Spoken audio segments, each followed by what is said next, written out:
Hello guys, আমার সবাই কেমন আছো? আশা করছি ভালো আছো। তো চলো আমার ইউটিউব চ্যানেলে ব্লগ জানিতে তোমাদের স্বাগতম। তো চলো ভিডিওটা শুরু করেছি। তো দেখতে পাচ্ছি আমি দুপুরে রান্না বান্নাতে চলে এসেছি। সকালে আজকে কিছু দেখানো হয়নি, দেখতে পাচ্ছি টিফিনের বাসন পড়ে আছে। আজকে টিফিন হয়েছিল চিড়ের খিচুড়ি আর চা আমাকে। আর ছেলেমেয়েদের তো আলাদা হয়। তো এদিকে অপরপক্ষে স্কুল থেকে এনে স্নান টান করিয়ে সুন্দর করে সাজিয়ে গুজিয়ে বসিয়ে দিয়েছি। রান্না হলে খাওয়াবো আর কি। দেখতে পাচ্ছি প্রচণ্ড অন্ধকার করে গেল হঠাৎ করে আকাশটা। আর সেটাই তোমাদের আমি দেখাচ্ছি, গাছপালা নড়ছে, হাওয়া দিচ্ছিল। তো সেটাই আমি তোমাদেরকে বলছি আমার অবস্থা। পাওয়ার খাবার চাঁদে গেছিল ওরা আনতে, সব পরে গড়াগড়ি থাকতে। তারপর নিয়ে এলাম। হাওয়ায় দাঁড়াতে পারছিলাম না, এমন অবস্থা, চুলের অবস্থা।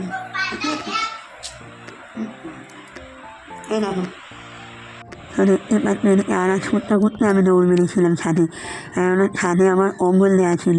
তো সে কম্বলটা এসে দেখছি সে চালে উঠে গেছে। মানে ছাদেতে আরও মানে দু চারটে ঘর ছোটো ছোটো ঘর থাকে না, সে মানে টিনের চাল ছিল, সে টিনের চালে উঠে বসে আছে। তোমাদের আমি ভিডিও ক্লিপটা দিতে পারিনি। আর এই থেকে চলে এসেছি আপনাকে খাওয়া একদম ডাইরেক্ট সেখানে চলে এলাম। তো দেখতে পাচ্ছি তোমাদের আমি ভিডিও শুরুতে আমি একটাই কথা বলতে চাই যে তোমরা আমার ভিডিওগুলো বেশি বেশি করে শেয়ার করো, কমেন্ট করো, লাইক করো আর সাবস্ক্রাইবটা করতে ভুলো না। তাহলে তোমাদের কাছে আমার নিত্য নতুন ভিডিও আনতে বেশ ভালো লাগবে, খুবই ভালো লাগবে। বুঝতে পারছো আমরা সবাই সবাইকে সাপোর্ট করছি, আর কিছুই না। আমরা একে অপরকে সাপোর্ট করলে আমরা নিশ্চয়ই মানে যে যার লক্ষ্যে পৌঁছাতে পারবো। তো দেখো ভিডিওটা বানানোর কারণ তো একটাই, মোটিভেশন না। টাকা ইনকামটা বড়ো কথা না, কিন্তু মোটিভেশন তো সবার একটাই। এত কষ্ট করে না ভিডিও কেন করছি, একটাই কারণ, সবার মোটিভেশন একটাই কারণ। আর সেই কারণটা হচ্ছে একটা লক্ষ্যে পৌঁছানো। আর সেই লক্ষ্যে যখন অটোমেটিক পৌঁছে যাবে তখন আর টাকা পয়সার ব্যাপারটা কিন্তু এমনি মিটে যায়। তো সেক্ষেত্রে আর কি তোমাদেরকে বলছি, টাকা পয়সাটা বড়ো কথা না, বড়ো কথা হচ্ছে নিজের লক্ষ্যটাকে পূরণ করা। তো আমি সেই টার্গেট নিয়ে আর কি চলেছি।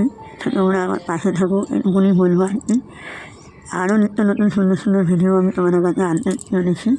আরও ভালো ভালো ভিডিও, আরও সুন্দর সুন্দর ভিডিও কীভাবে আনা যায় তোমাদের কাছে আমি সেটাই চেষ্টা করবো। ভালো দেখতে থাকো তোমরা ভিডিওটা আন করছি।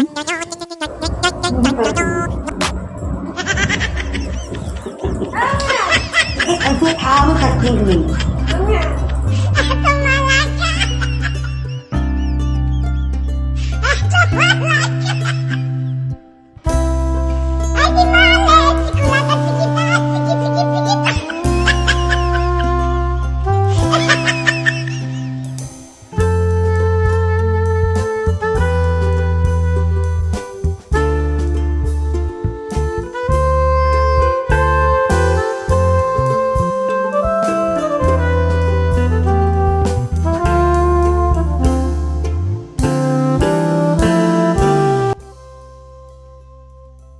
তো চলে এলাম সরাসরি ভাত পাতে। আমি খেতে বসে গেছি। আর এদিকে আমার ছেলে সন্ধ্যেবেলা লেখাপড়া করছে আর কি। খাওয়া দাওয়া শেষ করে কাজবাজ কমপ্লিট করে এবার চলে এলাম সন্ধ্যেবেলা পড়তে বসানোতে। তো পড়া অ্যাকচুয়ালি হয়ে গেছে 2 ঘন্টা আগে। আর এটা লাস্ট একটু অনুভূতি ছিল, সেটাই আমি তোমাদের ক্লিপটা নিয়ে দেখালাম, পুরোটা দেখানো হয়নি। আর এদিকে অপূর্ব খেলা করতে, পড়াটা হয়ে গেছে। আমি ওদিকে চলে যাবো আজকে রান্নাতে বায়না করেছে যে আলুর পরোটা খাবে। আবার আলুর পরোটা করতে হবে, বুঝতে পারছো কত ঝামেলা, তার মধ্যে এত বাসন। তাহলে ব্লগটা এন্ড করলাম, সেটাই বলবো নেক্সট ভিডিওতে দেখা।